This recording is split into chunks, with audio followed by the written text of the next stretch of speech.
Ticket లేదండి. లేదండి. ఏంటి వేళాకుళంగా ఉందా? టికెట్ లేకపోవడం ఏంటి? టికెట్ లేకుండా ట్రైన్ లో ప్రయాణం చేయకూడదు. మేం ప్రయాణం చేయట్లేదు. మరి ఎవరు ప్రయాణం చేస్తున్నారు? ట్రైన్ అండి. మరి మీరేం చేస్తున్నారు? కూర్చున్నామండి. కూర్చున్నారు. మీరు కూర్చోండి. చూడు మిస్టర్, ట్రైన్ లో ప్రయాణం నో, ట్రైన్ లో కూర్చున్న వాళ్ళందరూ టికెట్లు కొనాలి. సార్ మళ్ళీ ఒకసారి చెప్పండి. ట్రైన్ లో కూర్చున్న వాళ్ళందరూ టికెట్లు కొనాలి. మీరు కొన్నారా సార్? కూర్చున్నారు కదా.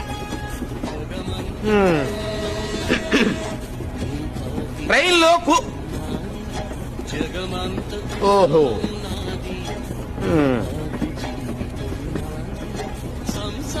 కూర్చోండి కూర్చోండి కూర్చోండి బాబు. ట్రైన్ లో ఉన్న వాళ్ళందరూ టికెట్లు కొనాలి. అదే మీరు కొన్నారా అని. నేనెందుకు కొంటానయ్యా? మీరు కూడా ట్రైన్ లో ఉన్నారు కదా సార్? నేను టీసీనయ్యా.